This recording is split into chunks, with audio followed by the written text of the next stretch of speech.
Good morning, and we're in chapter 6. I've talked a little bit about Rahab a little bit, and then we saw him go over Jericho. Now, Jericho was straightly set up because of the children of Israel went not out, and none of them came in. So Jericho said, you know what, we're going to wait this out. They're not going to break us. And if you think about it, Israel probably, some of the people said, well, we can just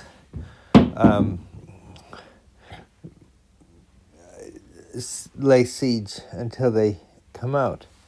But that's not what the Lord thought would do. What might Israel have learned from the Lord's unique instruction for conquering Jericho? The Lord's instructions for conquering Jericho focus more on symbolic rituals and faith, and the faith of the Israelites than on military strategy.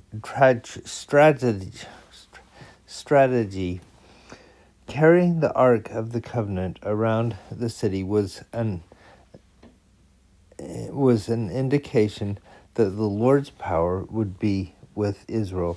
The number 7 mentioned numerous times in the Lord's instructions is often used in scriptures as a symbol of wholeness, completion, or perfection. The use of this number in the Lord's instructions may have helped the Israelites understand that their quest of Jericho was part of a larger spiritual exercise and the beginning of a new era. God's power only as they obeyed his instructions.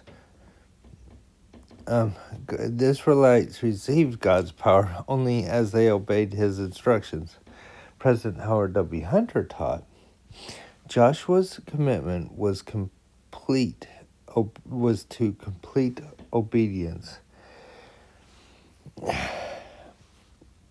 His concern was to do precisely as he was instructed, that the promise of the Lord would be fulfilled. The instructions no doubt seemed strange, but his faith in the outcome urged him on. And this will come into play very soon in the next little while as we go to the next city. But let's see how this city works out and how they obey this instruction. Now, Jericho was straightway shut up because of the children of Israel. None went in and none came out. And the Lord said unto Joshua, See, I have given into thine hand the king thereof, and the mighty men of valor. Ye shall compass the city, all ye men of war, and go round about the city once. Thus shalt thou do 6 days. Now, isn't it interesting? He says, I've given this to you already. You know, they won't come out. They won't let you in. So I've got it right here. Just do what I say and then work. And 7 priests shall bear before the ark 7 trumpets of ram's horns. And the 7th day ye shall compass the city 7 times, and the priests shall blow with the trumpets. So they got a plan. Every day they're going to go out and they're going to go around the city once for 6 days, and then the 7th day they'll go around it 7 times.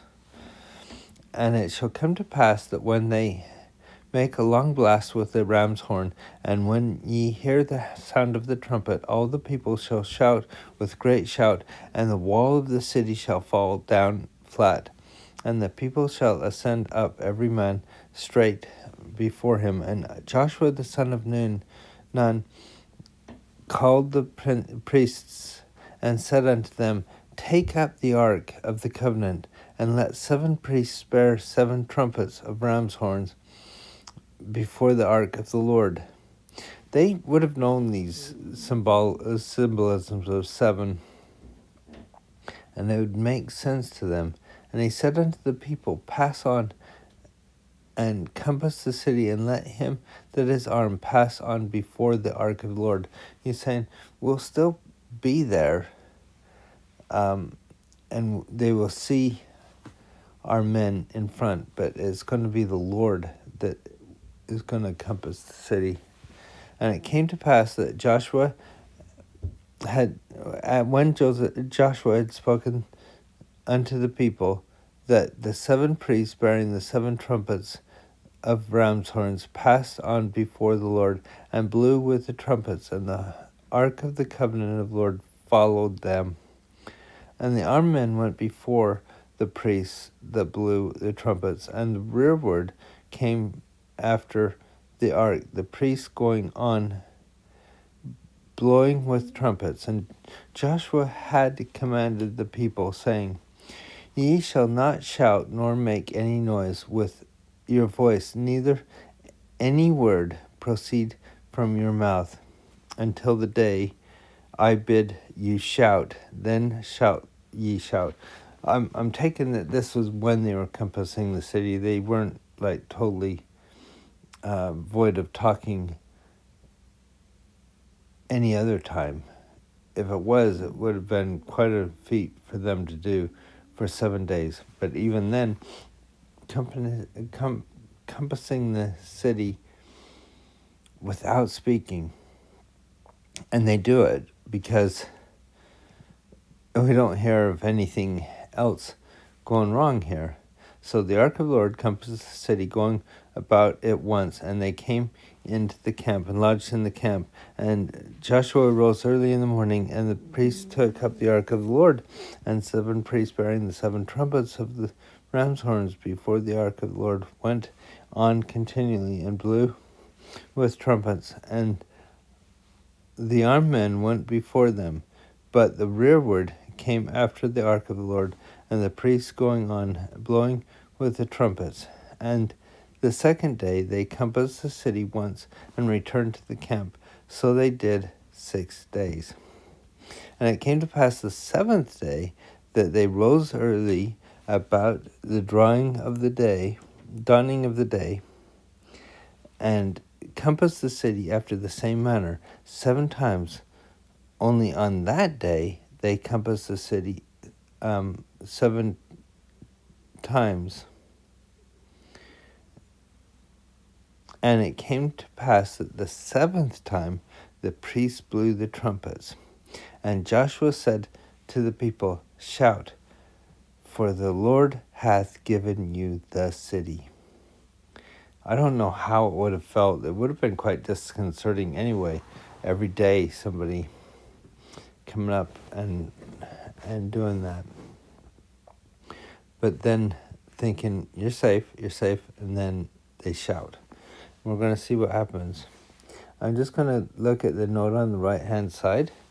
What does it mean to be accursed? The word accursed in the King James Version is translated from Hebrew word that can also mean to be banned or set apart for destruction. All animals, and people in Jericho, except for Rahab and her family, were considered accursed.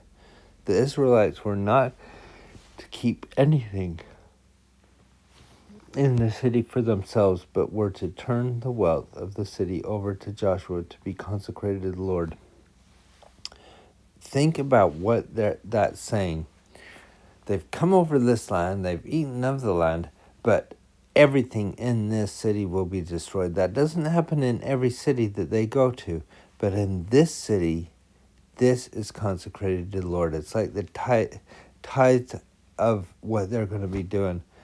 This city is to be the example of what they need to be looking at, that they look to God. And the city shall be accursed, even all that are therein, unto the Lord. Only Rahab the harlot shall live, she and all that are with her in the house, because she hid the messengers that we sent. I think it's more, this is straightforward, but I think it's more than that, because here Rahab also showed faith in the Lord,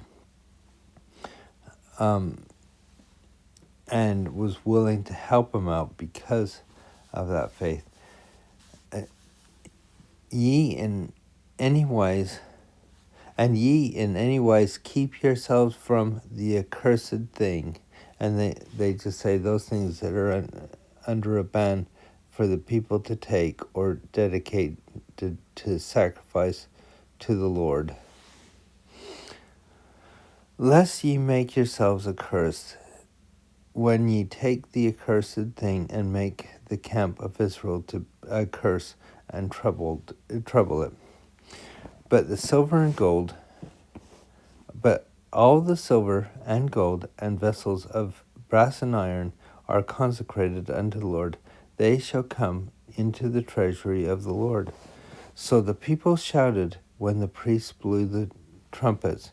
And it came to pass that when the people heard the sound of the trumpet, the people shouted with great shout, and the wall fell down flat, so that the people went up into the city, every man straight before him, and they took the city.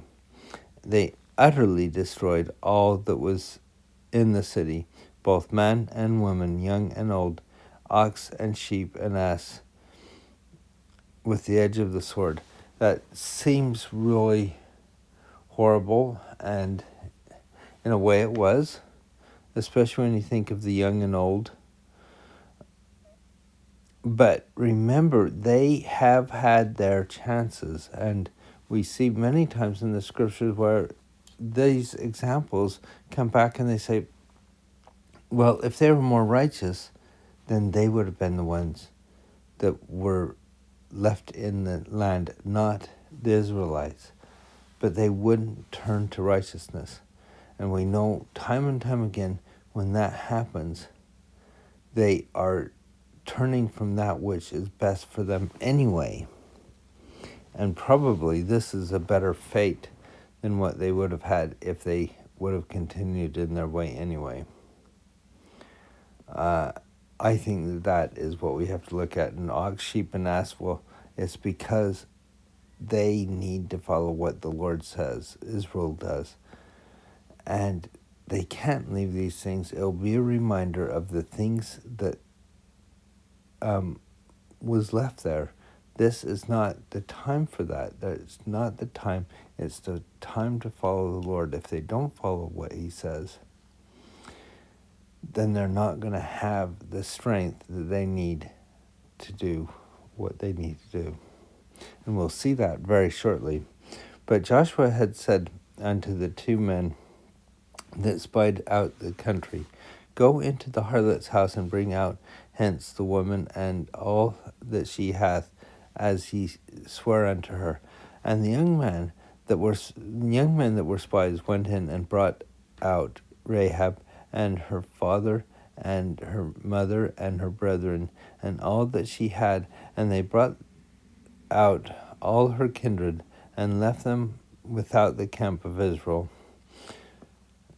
It sounds basically that they took them and they put them where they would have to be, at least for the time until they're integrated into it, that they were where the others might be until they live the laws that they should be living. And they burnt the city with fire and all that was therein, with only the silver and gold and vessels of brass and iron they put into the treasury of the house of the Lord.